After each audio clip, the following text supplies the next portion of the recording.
Good evenings. Hello. Hello. Welcome, How is welcome. one? I'm all right. Apparently, we're live. We are live are. now. It told me so. Exciting times. Hi, Kenny. Yes. Hi, Harry. Hi, Digger. Fresh meat. Blackbeard. Rage. Hello, hello. Welcome, welcome. We've got some news tonight. It's actually quite exciting. We got lots of news. Land Nav Challenge. The Roscoe, sorry. I can't read, apparently. Matthew, James C. Hello, hello. Evening. Everyone is flooding in. Now, here's a little bit of a test, Andy. I'm on Wi-Fi at the moment.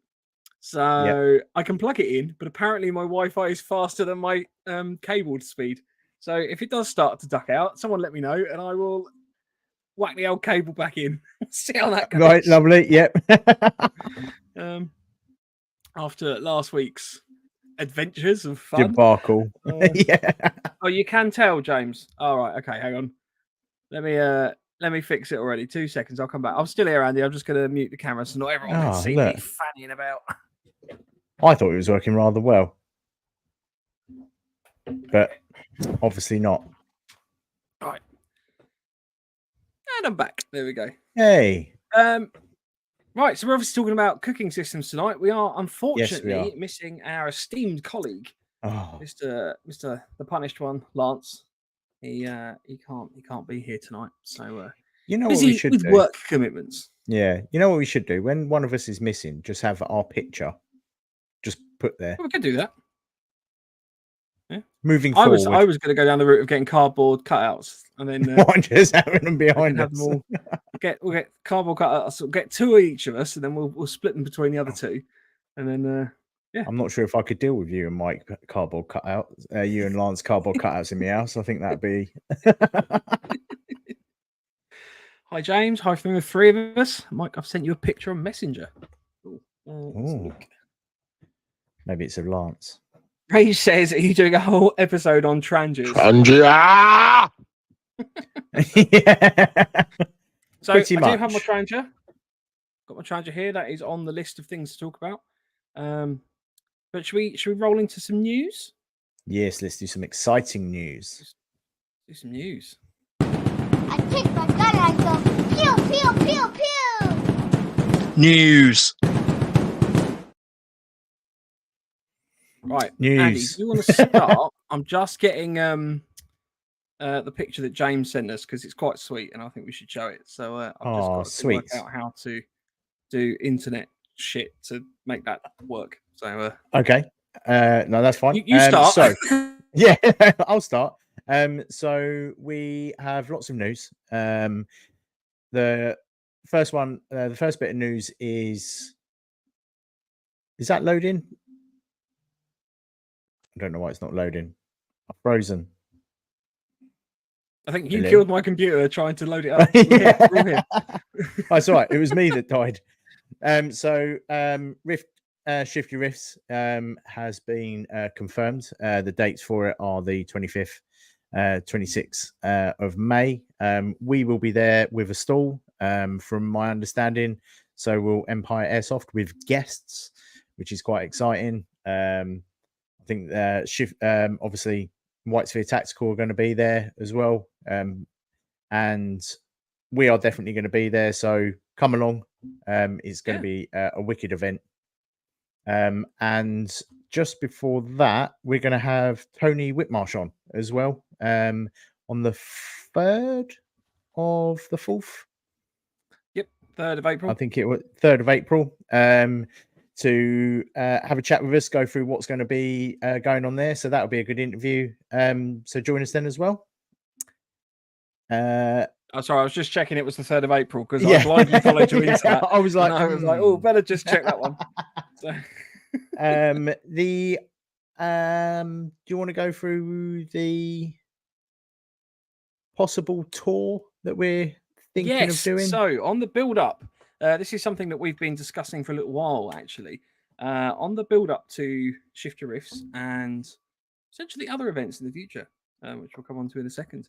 We're going to be doing a bit of a tour of airsoft sites. We want to come and meet you, and say hello, and potentially scare you in real life as opposed to just on the internet. So basically, if you have an airsoft site that you would like to suggest, recommend, or a site or a company or anything like that you think it'll be quite cool, you should come and check it out. Anywhere in the UK, please don't start suggesting New Zealand, Australia, anything like that. We don't have the budget for that. All the time. Yeah, but if you want to suggest something, let us know, and then we can potentially pop around. South Hearts Airsoft from Grady Buffalo. Yeah, that's on the list. So yeah, let us know, and we'll pop over, say hello. If you got any questions, whatever, it might just be fun to have a little bit of a bit of a pew out and about. So yeah, I've blindly committed to this as an idea. I don't know if I can make any dates personally. No, well, some of us might be there, some of us might not be. The idea behind it is to drum the band a little bit for drum the band, strum the band. Bang the drum. That's the one. Bang the drum. We're not drumming anyone. I guess this bit of news. Yes, we have. Which we don't unfortunately have a fancy graphic for. We haven't got that. I do have a. But... So many of you know that last year, the November Foxtrot team ran a intro into MilSim, and we with the feedback that we got, we've decided to do another one. So this one is going to be the NoFo MilSim experience. And so we can't legally call it training. Yeah. So I'm going to give everyone a few seconds. Get your calendars out. Get your pens and paper out. And the dates for that will be the 3rd of August. You will be allowed to arrive on site on the 2nd of August after 5 o'clock, unfortunately. And it is at Rift Airsoft Abingdon, or Redcon 2, as they call it. Due to it being an MOD site, we have a limited opening period on the Friday because they like to play on the field as well. But we will be there setting up and stuff a little bit earlier. Unfortunately, due to time restrictions, we have to close the gates at a certain time. But that's going to be confirmed. And also as well on the Sunday, they Rift are holding their normal skirmish day, which we are hoping to secure discounts for everyone who turns up. It's going to be you don't have to play on the Sunday if you don't want to. You don't have to. The premise is that if you after a day of hardcore MilSim experience, you fancy getting your blap on the next day, then hopefully the idea being is that you can camp overnight and you're there bright and early in the morning for a bacon butty or something like that, and then you can just roll off onto the airsoft field. With a bit of a discount. So there you go. There's lots of other exciting things as well that we've got planned. Like this is we've taken the intro to MilSim and then we times it by like 1.3 for the next one. So it's so we're pushing it up there. Well, I'm going to tell them now what we've got planned, just so people can get more interested in it. So we are going to be looking at a vehicle introduction experience that will be run by one of our trainers, and that will be how to stop a vehicle, how to take out HVT out of a vehicle stop. We will also have how to defend. We will have a CQB course. If any of you have played at Abingdon, you know that there's a nice little CQB section, so we can get some proper CQB training in. We've got actually some proper land navigation courses going on, and also as well, I've forgotten what it was going to. I think it was a mobile assault to a fixed position. I can't remember the wording of it. It's basically doing like army stuff. Yeah, army stuff.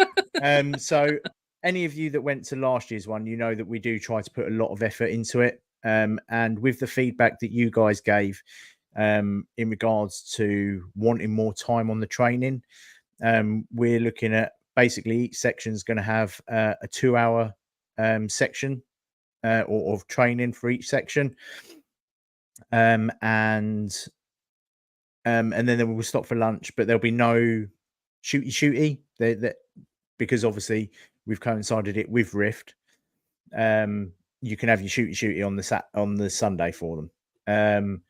This will purely be an experience. I keep going to say the T word. The T word is banned. I mean, we might be able to set up a range and stuff like that, but it's not going to be. So last year we tried to, if you didn't attend, last year we tried to mix it up with a sandwich almost, in terms of we've got some nice meaty filling in the middle in terms of some various experiences that people can attend and kind of learn from. Or enjoy. I don't know if you can learn from experience, and then basically throw in some opportunities to kind of run that later in the day. The stuff later in the day, I think everyone was so knackered, and then it got really confusing as to who was attached to who and stuff like that. So with the combat bits and pieces in terms of the shooting, we've probably got some of that within some of the elements, but it's not going to be like a battle sim at the end of the day, basically. No. We don't have a ticket website up yet, Harry. This is this hot off the press. All the branding and bits and pieces will come out within the next couple of weeks. We're sort of focusing on Op Phoenix at the moment. Yeah, but we wanted to get the dates out as quickly as possible, as soon as we had confirmation. So you guys can book in as well, or put it in your diaries. There are going to be limited numbers. I think with the experience courses that we're doing, I think we're probably going to be roughly hitting about only 100 people for this event. So we will obviously make it all public when the tickets go through. Our Buy Me a Coffee subscribers will be getting priority for it because of the contributions that they've been giving us throughout the years that we've been doing this. So as a thank you, they will be getting a few days discounts priority on that as well. Yeah. So for the different bands that we have on the Buy Me a Coffee, there'll be different levels of thank you, because we're very, very bad at providing opportunities to say thank you. So hopefully we can provide you with some perk by doing this, basically. Yes. So. And as Phil Dunn said, it's not training, it's a learning experience. But yeah, hopefully for the people that attended last year, they'll give you some feedback and things. By all means, jump over to the Rift Airsoft site. We will only be advertising this on the Rift Facebook page and our page. So it'll be for the people that listen to us and obviously the Rift members as well. Unfortunately, because this is a NoFo run event, we can't transfer any discounts over to Rift members, I'm afraid, because although it is with us, but even if so, you still will be eligible for any discounts that we can get on the Sunday. I'm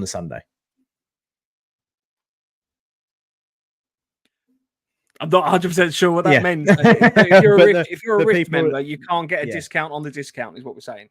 Yeah. Yeah, right, cool. That's fine. Harry said, only 100. That's much more than the last event. Last event. It is a lot more. We only had 20 people at the last one.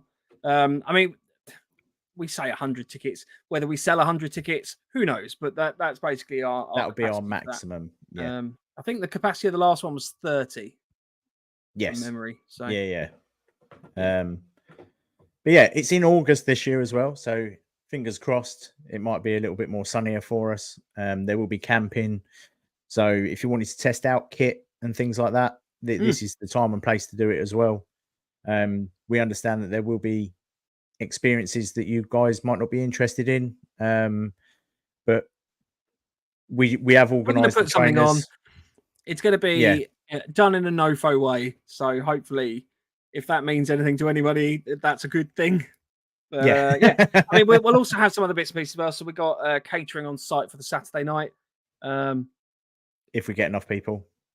But there'll be food. There'll be food. You're not going to starve. There'll be food.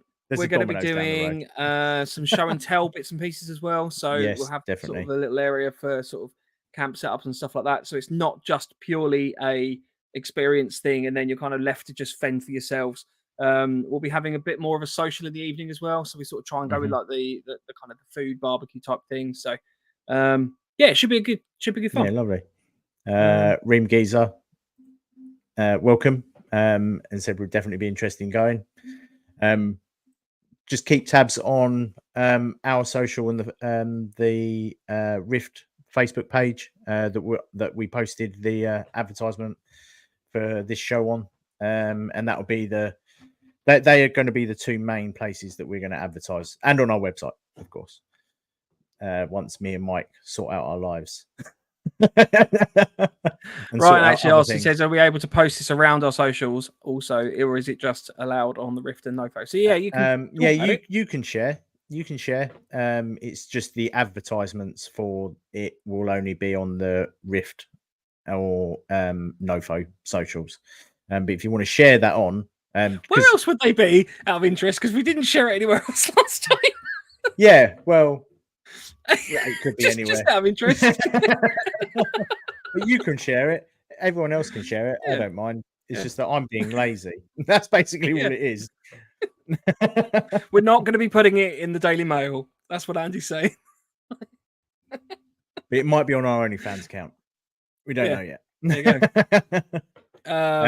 Yeah, it should be good fun. Should be good fun. I'm proper looking forward to it. We've got some wicked courses. We've got some wicked trainers lined up. Yeah, it'll be really good, I think, and hopefully we'll be able to get some more people interested into the MILSIM side of things, which is ultimately what we're all about. Yeah. So if you haven't done a MILSIM before or anything, this is a really good way of seeing what sort of kit people run, talking to like-minded individuals about where to start. Obviously, you can always look at our older videos and things like that. I think we'll probably be touching just before on how to get into MILSIMs or battle sims, because I know Rift have got a battle sim on the 30th of March, which tempted, but couldn't make it because I'm at the JPG one, I think. Or was that our weekend? Can't remember. But yeah, if you're not doing anything on the 30th. But thank you to Rift genuinely for hosting us, because massively. And I hope to give everyone a bit of context, we can't afford the insurance to run these events. Fundamentally, you know, it's a lot of money for us to do that. All the money that we make just goes back into paying for the podcast and buying, you know, stickers and stuff that we can give you, and kind of trying to do that basically.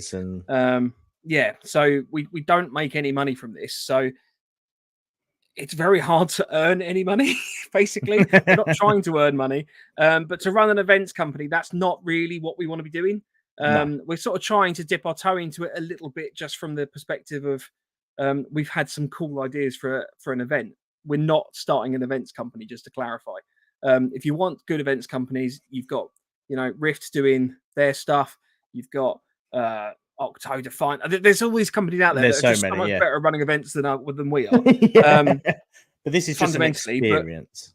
But we're trying to kind of do our experience, trying to kind of bring people together to learn about MILSIM and kind of get into that. And our kind of MILSIM event, we're just trying something a little bit new that we've talked a lot about running events. So we're trying to just have a go, and that's what we're doing. And that's which really, I have done nothing with. I've gone, you two can sort that. I'm going to sort out I've got my clozapine. Yeah, see, don't even know about that. That has no reference to me whatsoever. Oh dear. Hi Will, thanks for joining. Gunnar Ross, hi handsome men from the battery. Lance says hello as well. Hi Lance. Hello Lance. Where are you? You're late. Right, Ray says, for us normal people not on Facebook, where will we see it? It will be on our Instagram. It'll be on the website. And it'll be on our website. Yeah.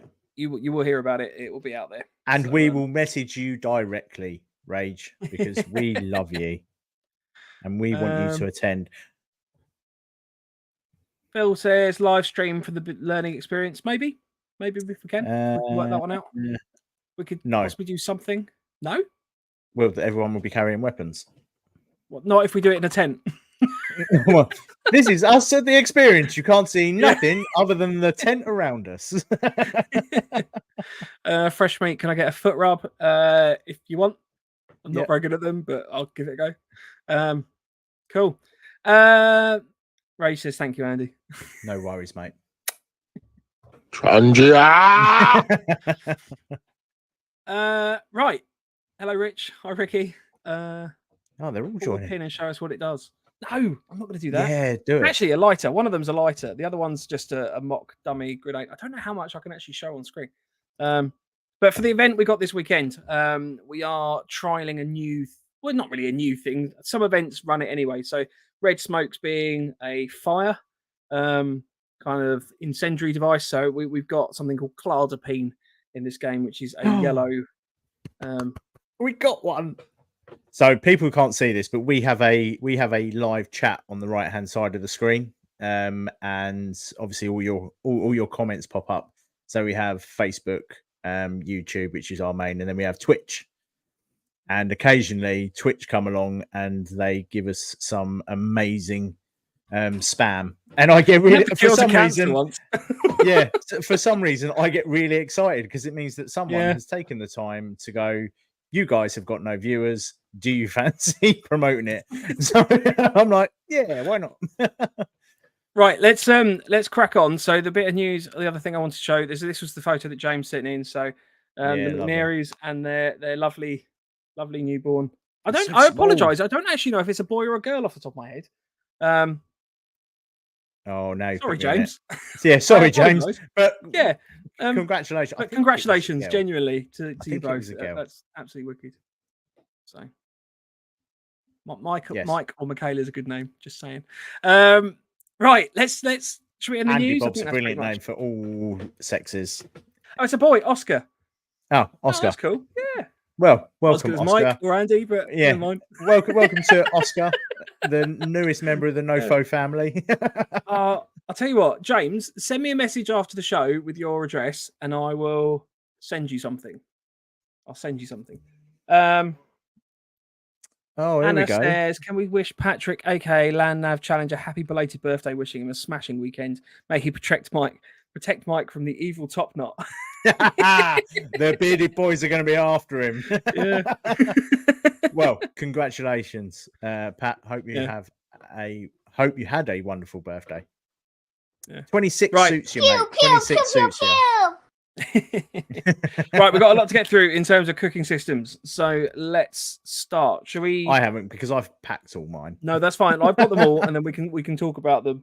He's looking after me tonight. What do you want to start with, Andy? Should we start with the classic, or do you want to go?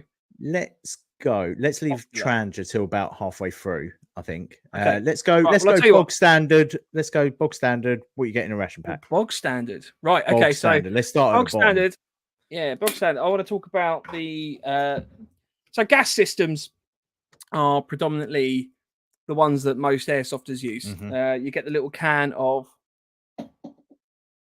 propane or butane, anything like that. You know, you get your little gas can, and then there's a number of different systems that you can buy that then clip onto the top of those. So this is a Coleman little mini burner that I've got in my hands at the moment. So you can kind of see how small that compacts to. You can attach that all together and it forms your burner system. I apologize. I should have done this before starting the show. There you go. So that's the burner system that attaches to your can. And then you've got your little, got your heat basically for doing your cooking. Now you'll need a pot to go with these. So there's two different kind of systems, I guess you could go with for your pot. The first bog standard one is going to be your mess tins. So, good quality mess tins will last you pretty much forever. I've had this one for maybe 15 years now. They come in a set, typically. They're indestructible. One stacks. Well, they're not indestructible because I've destroyed one before, but I think that was a poor quality mess tin. You can get them. So no, they are metal, but sometimes you get them and they're a little bit thin, or like the quality of the metal's quite poor. Right, yeah. But little mess tin, anything like that, you can use these for a plate. You can do all sorts of stuff. I know it's filthy. It's well used. The dirt on the inside is actually a Rat Pack whatever was written on the outside of the rat pack stuck to the bottom of my ice tin, and it's never come off. So yeah, but I mean, I use these as a pair. One fits inside the other. You can put the smaller one in the other way around, so it almost acts like a storage container as well. So I've got typically in there my my little burner system, and so everything will fit in there. But recent discoveries within the last 2 years are the Stanley. So if you're aware of the Stanley trigger system flask that we rant about all the time, Stanley also produced this little cup set. So it's a little pot like that, comes with a lid. You also get a 2 little plastic cups that can fit on the inside. Immediately got rid of those. And then you can fit a gas canister and your burner in there as well.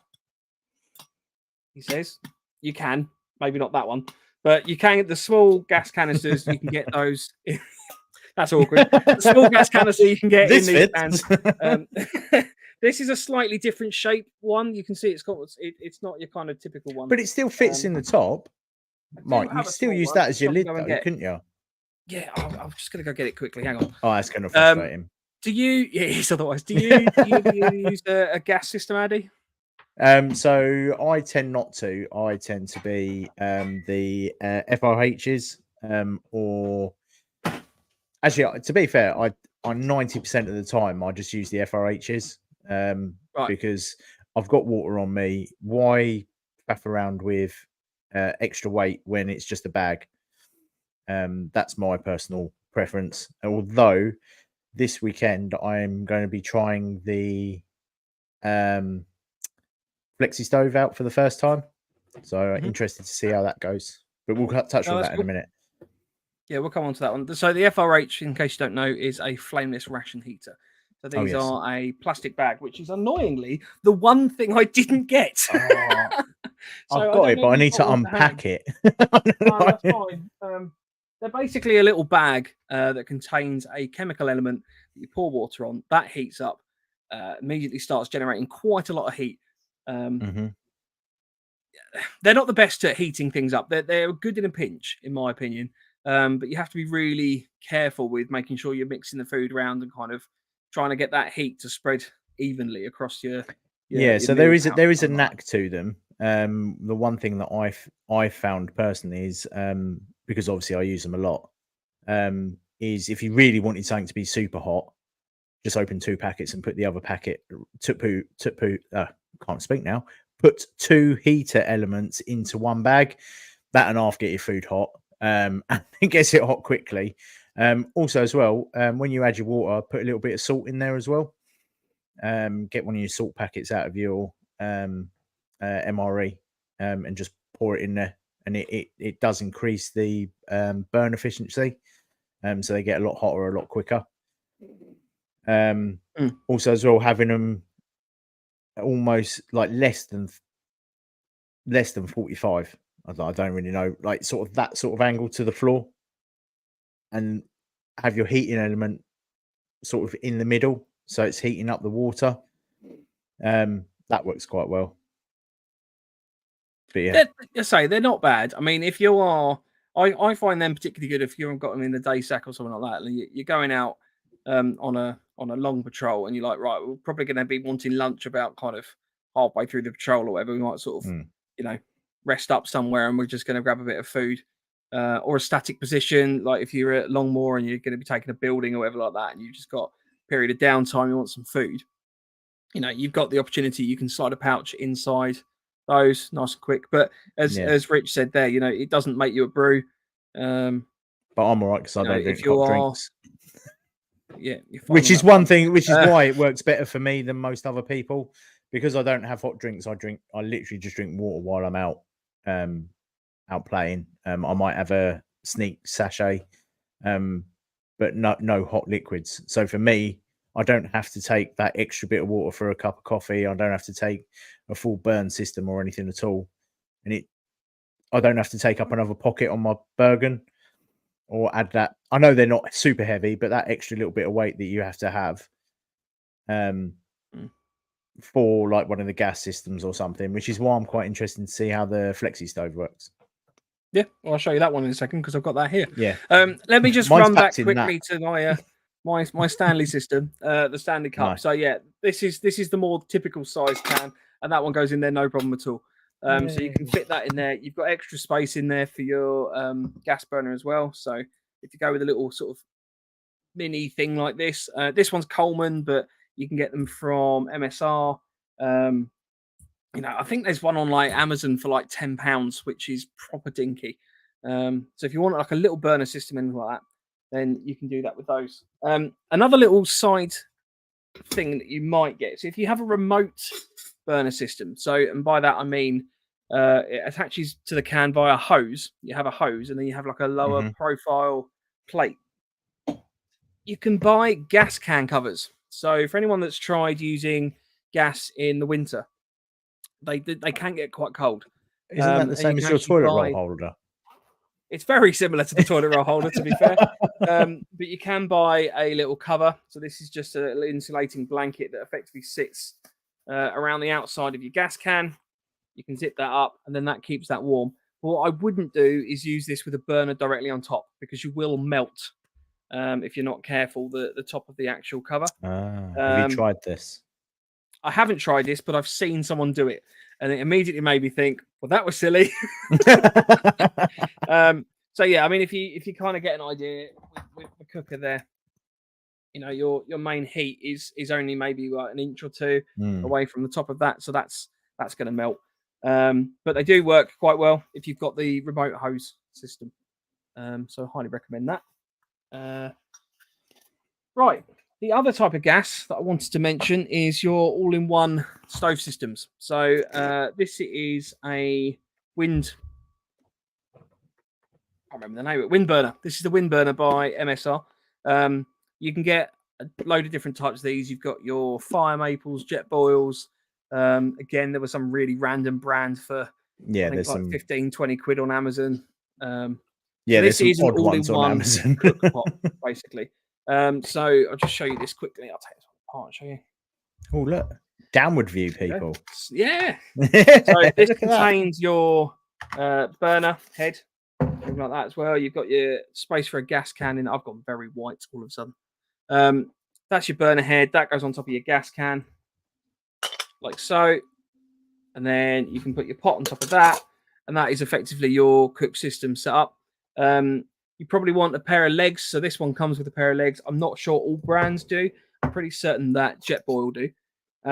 If you are after a decent pair of legs, and by decent, I don't mean in terms of it's not being snobby at all. So this is kind of a standard setup for a pair of legs that you might have. They're not too bad, but MSR as a separate purchase do an extended profile set of legs. So you can see the difference in terms of the span there. You have a little retention clip that's spring loaded, and you also have the option that you can peg that down as well. So you can just about see the peg points on the ends there. So if you really want a good stable platform, I would highly recommend this. It's annoying that these then don't fit in anything else. That's quite frustrating. So you won't be able to include that in your all-in-one pot system. That most likely has to sit in a separate thing. But good pair of legs. Sorry, that amused me. Good pair of legs is obviously quite important. So the other thing,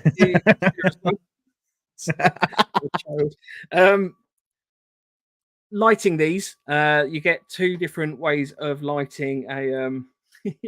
See, Ryan says can't take Mike serious when he keeps talking about a decent pair of legs. Oh, there we go. Rage, thanks, Rage. Rage says fire maple and jet boil both come with legs. Most fire maples also come with a pot stand too. Jet boils, you have to buy the pot stand. So there you go. Rage is just a wealth of knowledge when it comes to cooking. I was going to say, so I know that the jet boils, most of the models of the jet boils have the piezoelectric ignition clickers on them. What? One of the reasons that I bought this one, funnily enough, was because it didn't have it. There was a number of people that said the clickers wear out. And then in my mind, it was like, well, I don't want something to wear out on this personally. But you can also buy separate clicker systems. So this is I don't want to sound like I'm an MSR snob. Yeah. Oh, can you see my desk is just littered with cooking equipment? I don't want to seem like I'm an MSR snob because I'm really not. I just managed to pick this one up cheap, but this is an MSR piezoelectric ignition system. So it's literally just a little click button, and that will allow you to light things as well. But you can never go wrong with a little lighter or anything like that, or matches as well. So you've got your options there. So that's your gas systems, basically. So I don't know if I've missed any gas systems, but there's probably some out there that we haven't heard of. Do you not find the jet balls and the MSR systems and the fire maples, do you not find them a tad noisy? Oh yes, they are not quiet systems. So, no, so the jet ball ultimately sounds like a jet because it is a jet. Mm-hmm. And all the gas systems are pretty similar. They are quite noisy. If you are needing to stealthily cook something, I would not use a gas system as a whole, because they work on the principle of a pressurized gas, obviously coming out of the cylinder. Mm-hmm. You're burning that, and if you've ever used a gas hob, it sounds exactly like that. That's effectively what you've created. If you want stealth systems, you're probably better off going with a non-gas system, which we can move on to a second. But yeah, I wouldn't use it in a stealthy way. Mm-hmm. But it's quick. That's the real difference. It's quick. If you need to put it out, you literally just turn the gas off, and then that's it. Pretty much extinguished. Whereas with a more sort of traditional flame setup or anything like that, you obviously got the risk of, is it out, is it not out type thing. And that's what scares me most about the Trangia, I'm not going to lie, because you've got this little thing of fuel that you effectively kill it by just covering it up, and that worries me. Why does it worry you? Like, that's just normal though, isn't it? That's just... Yeah, I know, I get that, but it still worries me. I suppose you're one of these people that don't put out candles with their fingers. No, I use a full fire extinguisher. Die! Rage says Jetball will do a double ring burner called the base camp, which is perfect for a team of people in a fixed position, but they are very expensive. So, yeah. Oh, he also says Jetball clickers are known to die. So, I don't know if they die, interestingly, because of the proximity to the heat. I have a sneaky suspicion that because it's right next to the heat, over time, these things will fail a little bit more because they are being ignited. They're not ignited, but they're regularly having to deal with hot and cold, and whether that's wearing them out or not, I don't know. But... Anywho, right, I'll tell you what, let's go on to the BCB system now. So this is one that I know is being employed this weekend at Op Phoenix by a couple of people because they have asked me for some extra Dragon Fuel tabs. As you can see, this is a very small system, not too bad at all. These fold out. I haven't used this one in a while. These fold out, and then inside you can store a Dragon Fuel block, which is your fuel, and then you typically get a wind brace as well. These are incredibly cheap to buy. I think I bought this for like 50p off Prepper's Shop. They usually have a big stock in stuff like that. So you get your little windshield. You can attach that onto the side like so. If you want to buy two, I would actually recommend buying two for the principle of you can have two windshields, then you can have one either side. You don't need one either side, but it gives you the option if you've got a lot of wind going on. Not having one in means that you actually have your little stove opening. You can have your little stove in there, so you can actually feed fuel in to while you're cooking. But if you're using Dragon Fuel or anything like that, I think this one's called Fire Dragon, which is a green and clean solid fuel. It's a lightweight and waterproof, environmentally friendly fuel, quick and easy to ignite with a fast boil time. Do not eat. So that reminds me. I haven't actually put any fuel in my bag for next weekend. For this weekend, I've got some spare. I can bring you if you like. That's all right. I've got some downstairs. I just forgot to put it. I'm glad we're doing this show now because I'll be really annoyed if I'm there and gone right. Well, I can't cook anything now. With the little kind of proper fire, obviously, if you run out of fuel, say you run out of Dragon Fuel and that, you can obviously use natural environment, sticks, twigs, and things like that. So you can actually feed that. I know Lance is quite an advocate of these sorts of systems purely for that reason. If he runs out of gas, he doesn't want to be sitting there not being able to cook. No. So that's why these are quite good. I have one That's of these why in it's my going car. out is top knot. That's what it is. Natural feel for when it when he runs out. Just cut a bit off. I have one of these in my car as well. So if I ever need, if I break down or anything like that, I can heat up some water basically. They take up such little space, nice and safe. Pair of matches, packet matches, something like that, And then so your cook pot then just sits on the top of that, like so.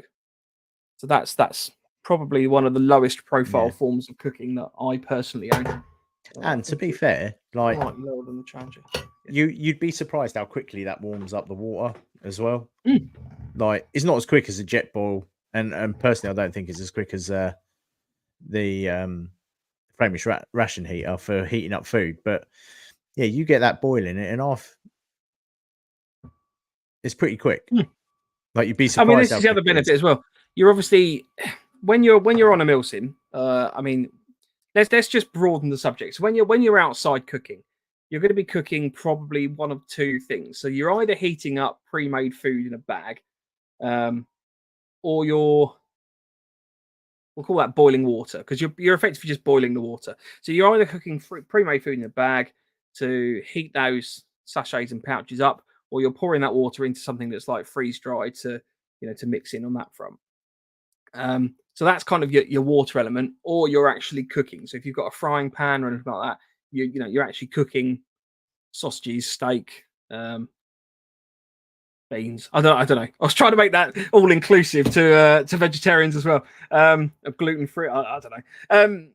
With a non-gas system where you're not just boiling water, you can obviously with this one, for example, you can cook anything on that. So you can use your mess tin, you can use it as a little frying pan.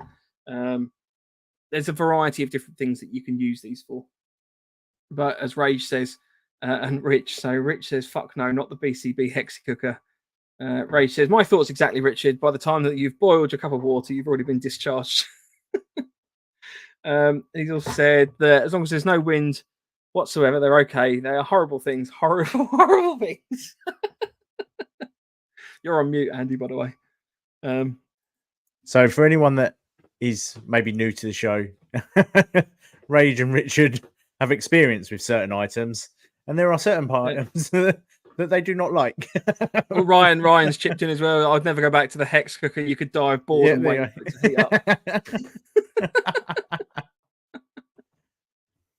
And he said you can't use it inside as well. So you have to be careful with these. But yeah, so basically that is a system that you can use that's quite cheap. We'll go on now to the Challenger. No, you should really cover the Flexi Stove after that one. Oh, I guess so. Well, I mean, you can use it's the same sort of system. Flexi Stove. You can, I suppose. Yeah. So this is the Flexi Stove. This is a product that was developed for use. I believe it was the British Army. Mm-hmm. I don't think they ended up adopting them. I'm not 100% sure why, but it is for all intensive purposes, it is a flat panel of some space age fabric that you can open up and it forms your stove. So that is your stove system right there. I don't know what the hell they've made this out of. It's nigh on indestructible to fire. It gets dirty and stuff like that. Mine hasn't been used as much as it should have, which is why it's almost nigh on pristine. Lance's has shown a lot more usage. But they've got a cool few little features. So you can see at the bottom of there, you've got your trying to show this, that kind of panel at the bottom. You can put your dragon fuel on. You can use that like that. If you've got a Challenger or anything like that, you can also put those in there. So you can use that as a kind of a mounting. There you go. So you can use that to kind of hold that up and kind of trap the heat in. So you can use it as a windshield. There's a lot of different things that you can do with these. You can cook, use sticks and foliage and stuff like that. Kind of natural vegetation as a fuel source. So they're pretty good. They are also designed very well to work with the BCB Crusader Cup system. So the reason for that slot there on the back of it is that you can slide your cup. And annoyingly, I don't have the cup. It's frustrating. But you can slide your cup into that. That almost forms, quite a reasonable seal on the Yeah. top of there in terms of heating up your water and everything like that. So it's, trapping Mine's the heat really where you tight. need it to heat up. And then if you ever get a problem with it getting stuck in there, they also provide you this little nice heat-proof tab. So you Yeah. can hold that, pull your cup out. So they've thought about everything on that one. So I don't know why they didn't adopt it. In my mind, it's quite a cool little bit of kit. Probably cost. Quite probably. 'Cause- Sorry, I was just reading. There's a lot of comments about Trangia, so we'll come back to those in a second. Yeah. But yeah, they're good little bit kit. Lance swears by these. I've never used one Yeah. from the perspective of a mill sim. I've only ever used this a couple of times just out I'm in the going to woods, use mine this weekend. trialing it out. Looking forward to Oh, it. Andy, feedback next week. I will do. I will We'll feedback. see how you get on. I didn't eat. I was starving. Yeah. Nothing worked. I went and joined Op4 instead. I heard they were having steak.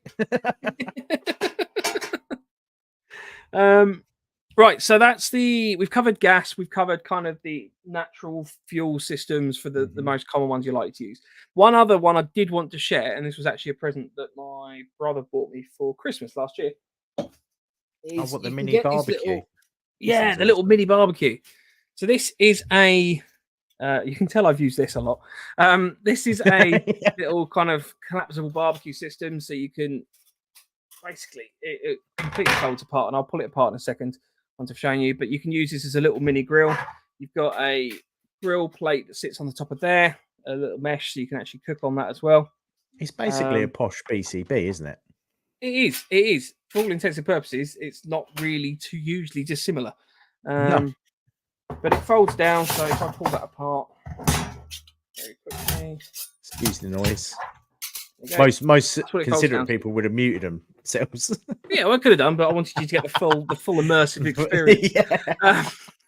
So there you go. It folds down to probably about 5-10 mil in thickness, and then you're pretty much looking at the size of the actual grill space on top. So there's a little kind of mini barbecue.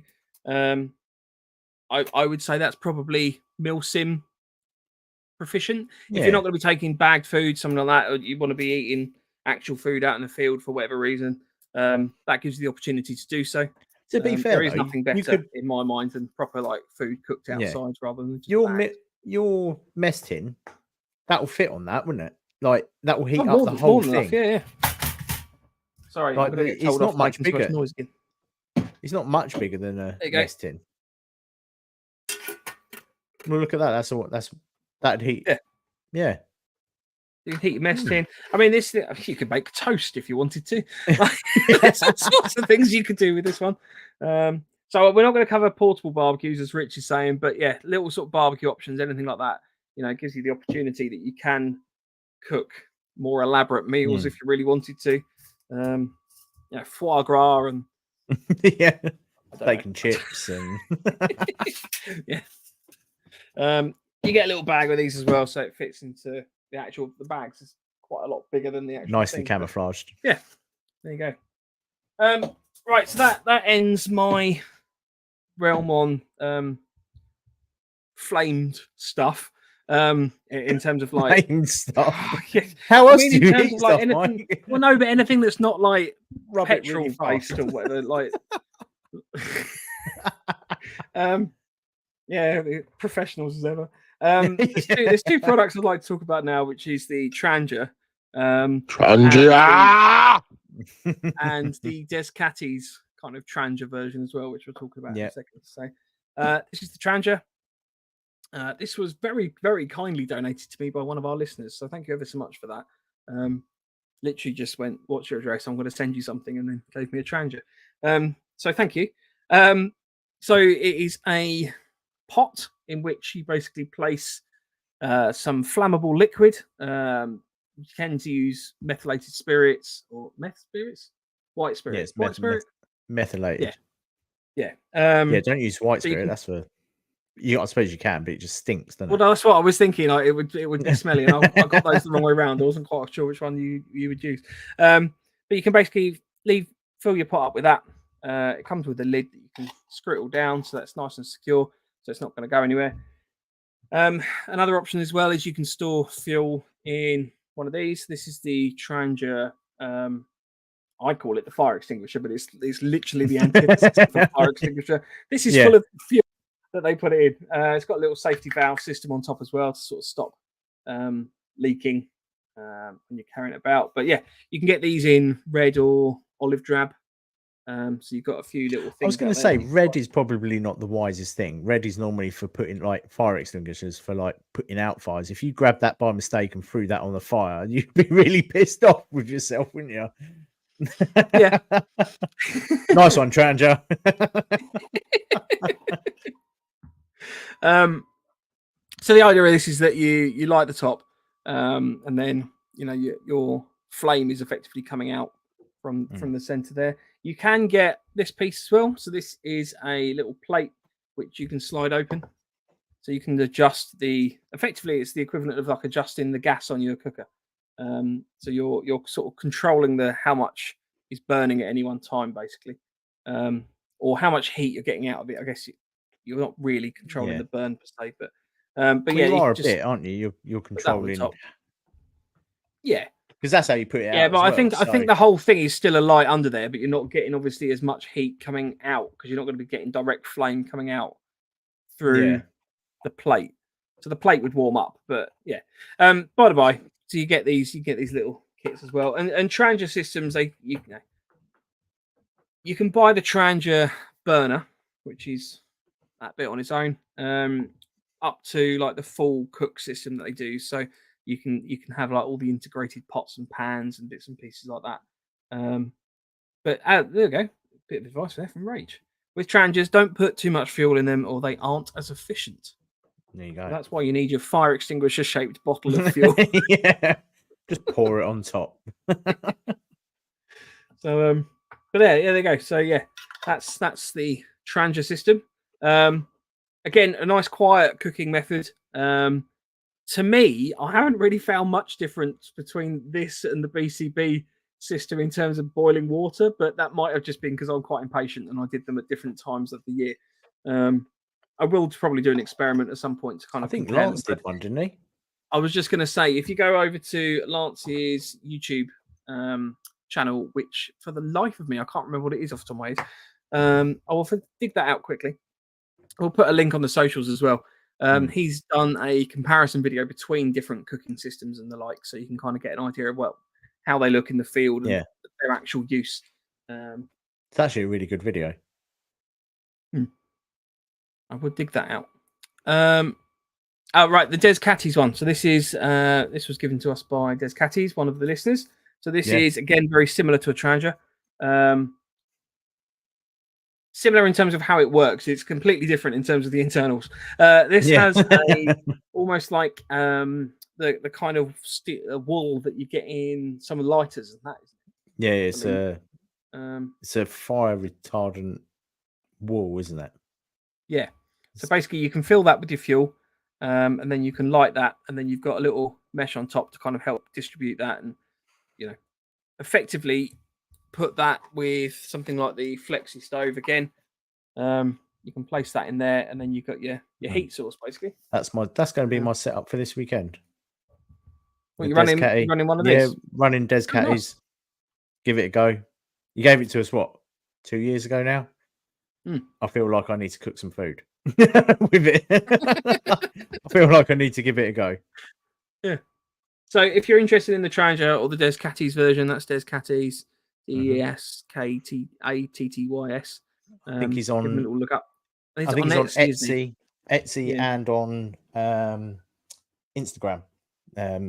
Whereas Tranger's just everywhere. If you just Google Tranger, you'll find those. I mean, they've got Tranger you can pick up and go outdoors and any camping shop. I don't think I've ever gone into a camping shop and not seen some sort of Tranger related equipment. Right. So, Andy, do you use any accessories while you're cooking? What do you mean?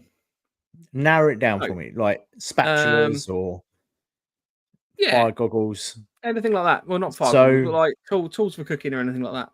So there's one thing that I did that so obviously I explained before. For the last couple of years, I've been very much down the Flemish ration pack heater. And what I ended up making was a little stand that folds up. So I got a bit of plastic card and did scored halfway through it so it could flex.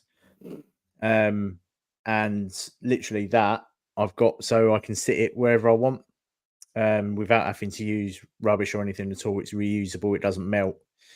And literally I just stick that to where I want, put my bag on it, and it almost gives like the perfect angle. I've got a little bit of string going towards it, so it can't go any further than what I found to be a good cooking angle. Other than that, like that's really only the thing that I've tend to use. I always have a lighter. That just stays in my kit anyway because you never know when you need a lighter. And some windproof Yes, so matches. on lighters while we're there, I would highly recommend personally the turbo flame style of lighter. So this is windproof one. Basically a wind resistant lighter. The number of times that I've had like a regular lighter and then you're trying to light something and it's windy and then the flames flickering about or you burn yourself or anything like that. Whereas with the wind resistant ones, you pretty much know exactly where that heat's going to be kind of directed to. So they're not very expensive. They're refillable and everything like that. So yeah, they are pretty robust from that perspective. Yeah, I've got one that has two flames pointing into one. Oh, you got twin frame. You can get the electric ones I've seen as well now. Yeah, I don't think they'd be as good for lighting a lot of things necessarily. No, so the main reason that I got mine for was if you're lucky in the UK and you find a small pile of dry sticks and you need to start something, the double flame on a couple of dry sticks, you have got a fire almost straight away. Obviously, personally, I've got one of the old the classic striker systems. And things like that. I tend not to take on mil sims. I tend just to have a packet of waterproof, flameless, windproof matches as a backup. But yeah, like you can pretty much start a fire with anything if you've got like the windproof flame. We're talking of windproofing. One thing I wanted to mention was you can buy these sort of windshield. Oh Jesus, this is now easy. Sorry.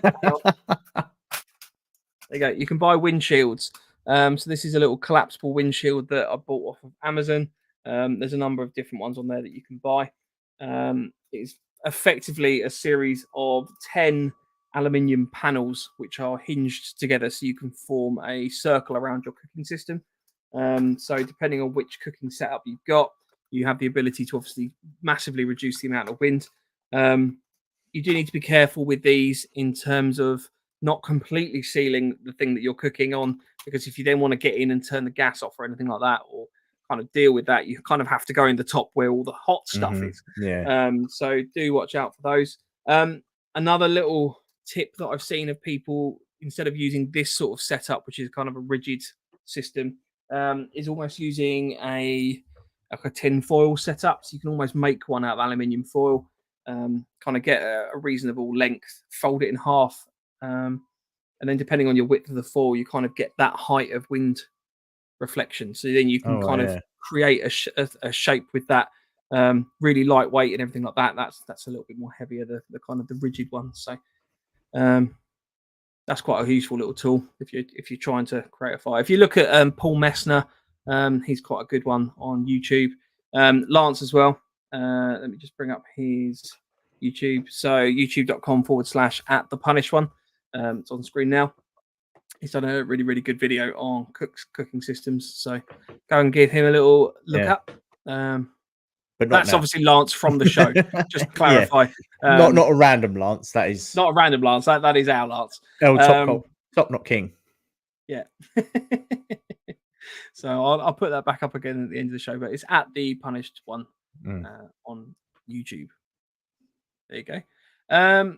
Right, the last I've got a couple little bits I was going to mention, just in terms of tools. So I bought these little fork and spoon sets from Decathlon.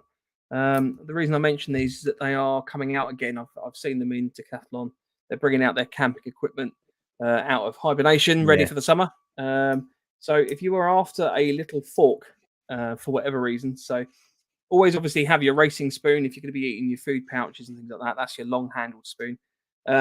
But some events and things that we've been to, we haven't just had wrap packs. We've obviously had we've chucked some steaks on a fire or something like that. And quite often I find myself, I've got a knife, but I've got no kind of utensil for eating other than a second knife, which is quite dangerous.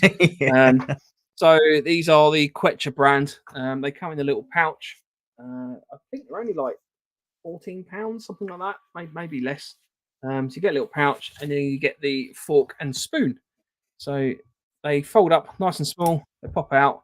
They lock into place, so you can't accidentally kind of collapse them while you're trying to eat.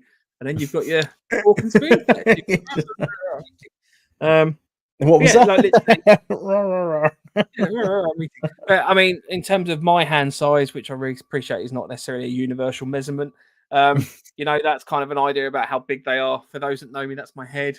So they're quite small. They can collapse down quite small. So, yeah, highly recommend those. I actually bought 2 sets of those now. Again, I've got one in my car if I ever need to eat whilst I'm out.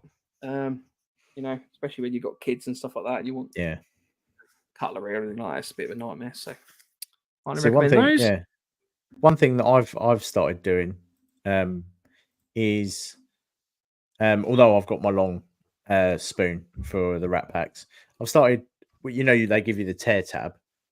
I don't use that anymore. I just get my knife and cut it horizontally, so it gives you a bigger pouch, and you never get MRE fingers. Like it's such a good way of doing it. I don't understand. The logic to me is why put those tabs that way? Why not put it that way and just have it like a bigger? Oh, so you mean you cut it lengthwise? I was thinking you could cut down the whole thing smaller, but I guess lengthwise would work. Yeah. We talked about this, didn't we, on the 24-hour show? Yeah. I cut mine. It was literally for like a couple of weeks before the 24-hour show. I was like, this makes so much more sense doing it this way.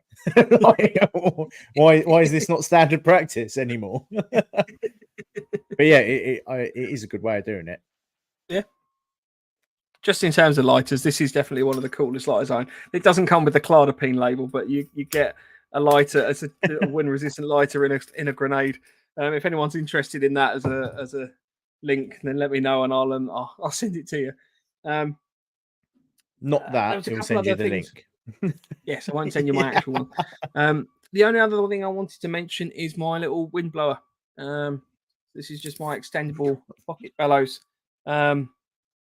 So I know there are ways of lighting fires without getting your face right up against it. I understand that, and you don't definitely need one of these. I like having one, so nobody shout at me in the comments. It's literally little pocket bellows. It's just an extendable tube. If you're in an environment that doesn't require sound discipline at all, if you get the little flex tail pump and you attach that to this, then basically what you've got is a ridiculous furnace system that you can pretty much keep anything alight very quickly. So yeah, didn't we find out that a BB does not? You can't fire a BB out of it. You can't fire a BB out of it. We did try that. Yeah, it's not. Yeah, it's not suitable for that. But yeah, just going to some of the comments. I know that there's a lot of people talking about AeroPress and sort of various sort of coffee systems. And I apologize, I don't have anything like that because I don't drink coffee myself. I'm a tea man, so I've got my tea bags and stuff like that. And I don't drink hot drinks. You don't drink hot drinks at all, so we're not unfortunately ones to comment on those. But Lance Dan probably says would have been that's able why to. I use AeroPress, makes really fresh coffee. AeroPress seems to be the one that I hear a lot. Like AeroPress seems to be the one. So if you are a coffee drinker, obviously Michael, myself can't recommend it, but personally, it's the one name that keeps coming up. You hear a couple of others now and again, but AeroPress seems to be the one. Harry says, I've used the coffee press for the jet boil. The mess versus use is not very good, so got a separate coffee pot. There you go. There's something that you probably steer clear from. Kenny says you can get a folding drip filter holder, Harry. There's a lot of love for the AeroPress. Ryan says, can't beat an AeroPress. Rage agrees. Rich has a loose leaf tea thermal mug. Well, there you go. Maybe you should get one of them. What's coffee bags? Ryan's recommending those Mhm. to be using those this weekend. And I'll come back to what Pegasus says in a second in terms of his recommendation. But yeah, if you've got any little bits of kit or anything like that you would recommend, whack it in the chat. We can kind of just highlight those before the end of the show. Or if there's any cooking systems that we've missed. I know that there is a Kelly kettle. I'm very aware of the Kelly kettle. Yeah, I don't yeah. own one myself, so I can't talk about it from my experiences. But I've heard a lot of raving reviews, mostly from Rich, to be fair, Rich McRae, about the Kelly kettle. Every time there's a chat group that he's in that cooking systems get mentioned, the Kelly kettle comes up. So I know that he likes a Kelly kettle. So yeah, there was a few comments. A few comments, didn't we? Those. Rage says they're talking about putting too much fuel in a Trangia. Because you put too much fuel in, you need to light them and then give them a minute or so, and then you start cooking. The thing with Trangia is that they work with pretty much any flammable liquid. Oh, right, there you go. There you go. Landnav Challenge says that's pretty much my setup, but the burner is homemade. The wool inside is fire-resistant roof insulation. That's we were talking about the Catties one at the time. So there you go. Oh, I've got a load of that in my roof. Just put the fuel in your roof, Andy, and then you've got central heating. Yeah, that must be some sort of fine dining experience.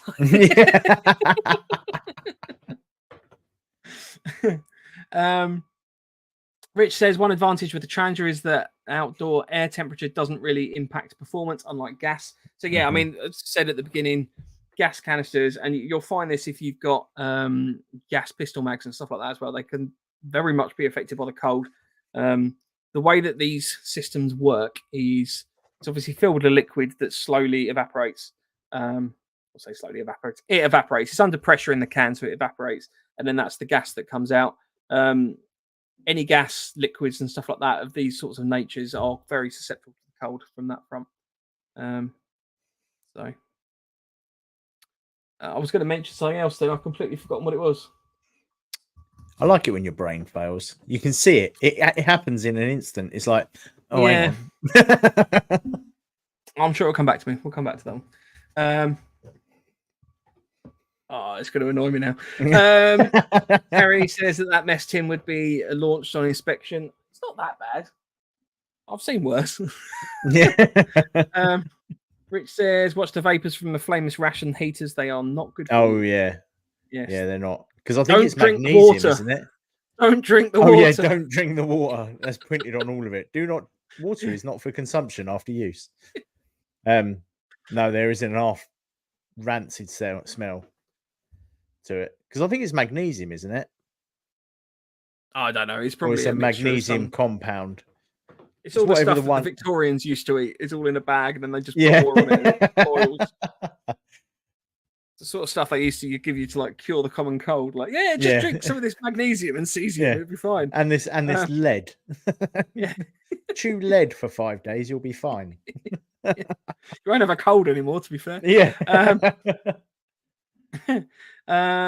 Rich said the MSR Whisper Light is brilliant. It can use white fuel, petrol, etc. I've not heard of that one. I will check that one out. That's interesting. Pegasus, right? I think you guys are forgetting the most important cooking supply. Bring John. So John, for those that have ever frequented probably most of the NoFo events, to be fair, or know the Empire events, or just you'll know if John's fed you. John is a barbecue aficionado. He loves cooking. He always professes that he doesn't, but secretly he's actually really enjoying himself. So yeah, big shout out to John, who's always great. And Ryan says as well, John, the full field kitchen. I eat better at a NoFo experience than in the army. So there you go. Catering chafing fuel is great, apparently. Mm-hmm. Never used it use that myself, so I don't know. But... No. Yeah. Brian says I'll never go on exercise without the AeroPress. Always poop chair. Stephen said Lions coffee bags are great.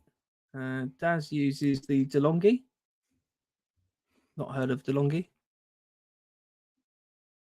I've heard I don't of think the this- company, but Yeah, are I don't you? know. Is something happening in the background on your computer because you've started freezing again? No, but my connection apparently is fairly good. So Oh right. there you go. I've plugged it in. The cable was plugged in right from the beginning, so Yeah. I can't. Maybe do the much cable about it. just gets hot. I need a new computer. Yeah. I think that's the biggest thing. But yeah, hey ho. That's pretty much it on cooking systems. To be fair, I don't think there's anything left out there that we can talk about. No, I don't think so. Rage has said the DeLonghi coffee machine, Mike. Right. Okay. Cool. Sorry, So I don't know. one of the home So ones. I don't drink coffee, so yeah, it's not my cup of tea, as they say. I can see Rage's house. He's got one of the ones that you see in Starbucks, where they have all the levers and stuff. Rage actually just goes home and puts on like a full barista outfit. And he's like, yeah, I'm "Do you going want to a make a cup of coffee. just shouting, "Do you want a grande or a venti?" Yeah.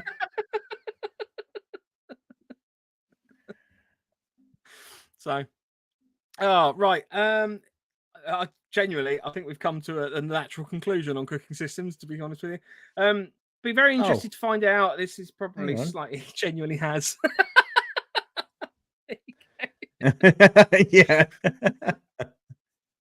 I knew you would, Rachel. I'm glad you didn't disappoint me on that one. Yeah. Pekka says, I have a whole load of Cat 6 cable. Do you need me to make you a new internet cable? It is Cat 6 already. It's just the computer is awful, basically. We need a new computer. You need to stop letting Anna on it. Yeah, I know. When one's at home, it's the DeLonghi mic. Yeah. Ryan says with Lance's wagon, you can have an air fryer. Yeah, I mean, I've never, obviously, Yeah. I know it's starting to take the piss now. I've never seen people use an air fryer or a microwave out in the field. I have. Have you? Yeah, they were using, when we were at, where was it? I think it was one of Defiant events, and one of the lads down, it was Red Tide 1 with the lads down in the shooting range. They literally, I swear to God, it was just an oven, and they literally just put it on the table and they opened it up and they put something in it and shut it, and then went out on patrol and came back and took out food. Right. I have no idea if it was a microwave or an oven, but they proper went for it. Yeah, classic best of Wilson experience. Yeah, and you could tell because someone had sprayed it green over the top of the white paint, and because obviously it had just been sprayed, it was starting to peel off in sections where it got hot. Yeah. That's quirky. I mean, I must profess I have wanted to go to events which are it's always struck me as, obviously you rock up to a Milsim event or anything like that, and you obviously bring in your own food because it's your own creature comforts and everything like that. But it would be quite cool to kind of rock up and you've got like the catering team are, they're there like, if you need to get some scran down, there's like, food times and stuff like that. And there's like, right, yeah, we're making up the soup or whatever. I don't know. It's just something like proper. I guess that's the real Milsim experience, isn't it? It's like you're sitting there eating food all together and stuff like that. I just thought that'd be quirky, and then it's like someone shouts "stand to," and you're like, "Oh shit!" And you're just like, "Ah."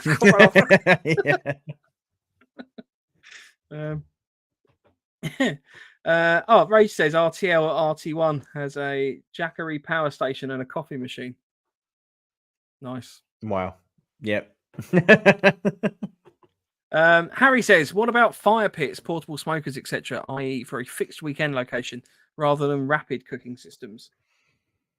So we've taken barbecues and we've taken barbecues. I mean, not a fire pit per se. We kind of form a fire pit and then you can cook off of that. You can get like little folding grills and things that are quite cool.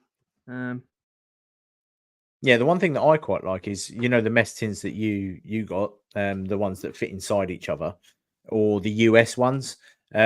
What you can do is if you put them the other way round, you can actually put your food in and then just shove it in a fire. and it heats it up really quickly because obviously it's trapping all the heat in there and everything. And Mm. like that's a good way of doing something quickly, while having I do think, I know it sounds silly, but if I've gone to a meal sim, I've got eating is a quick luxury that I can, so I don't die halfway through the event. To be honest, like I was saying to Mike literally a couple of days ago, if I get focused on something, I tend not to eat, and people need to say, Andrew, you need to stop and eat something.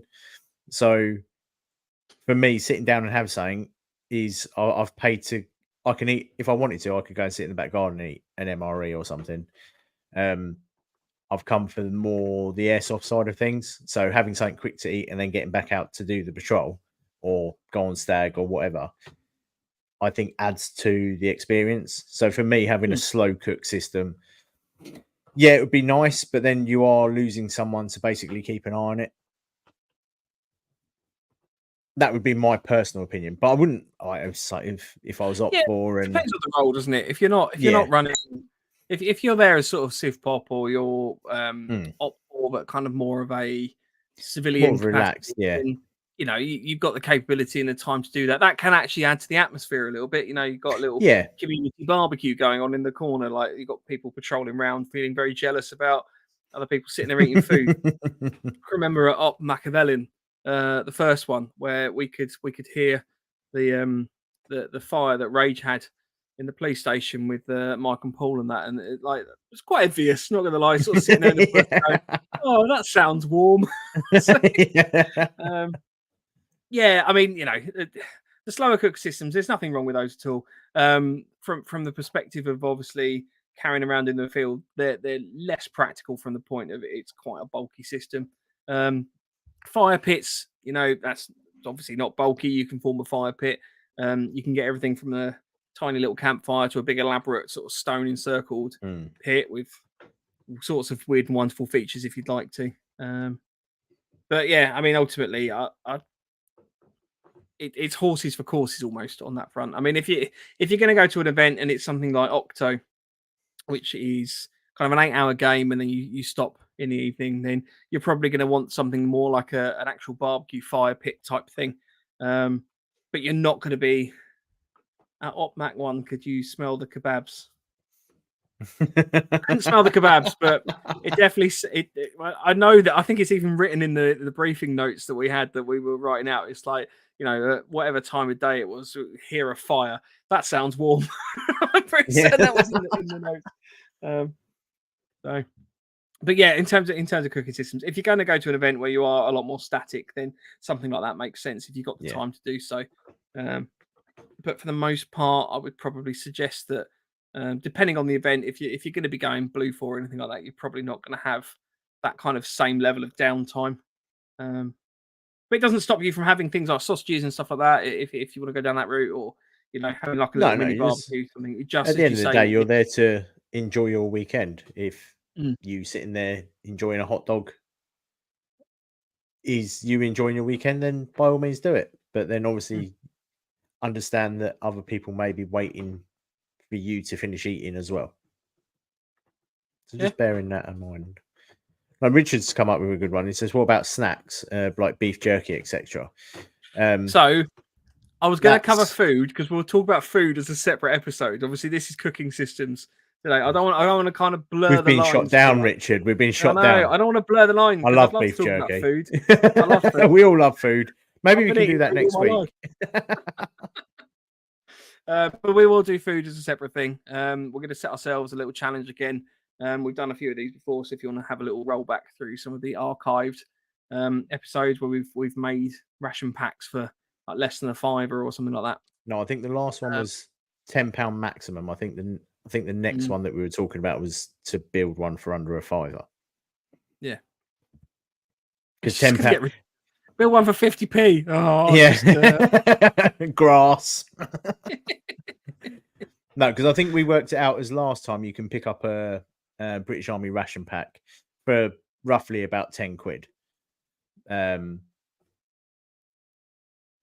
So we decided that was what we decided on to be our maximum. But I think next time, I think we're going to set it a little bit lower, including the cook system. There is a line. We can't go too low. Like, Yeah. £3. Maybe we could do the most expensive ration pack. That'd be quirky, wouldn't it? What do you get for a £50 ration pack? Yeah. I spent £1,000 and I have caviar. Yeah, I spent £1,000 and I have Jeeves who will feed me grapes. Just gonna eat Jeeves. Yeah. Jeeves, your arm. Oh, blimey. Right. Yes. So hang on. Get some Korean rations. I am trying. I really want to try some. Because the Chinese ones that I managed to get hold of, oh my God, I've got 4 packs of that ready to be eaten. Andy is a firm advocate of the Chinese ration pack. The Chinese ones, right? Skeptical still, having even seen and tried a bit, but I don't know. Don't buy the ex-police, whatever ones I had, Polish police force. They don't survive well. But that came with its own ration heater as well. I mean, it was like it was almost like a sponge. And I'll tell you what, that thing heated up in minutes, didn't it? That thing was going. I was proper impressed with that. If you haven't seen it, have a look at our 24-hour show, because that was that was proper nice. That was. Yeah. Rich said he can get some Polish rations. If you can get it, because the police ones were not good. If you can get some of the military ones, I'd be interested in that, Rich. That'd be good.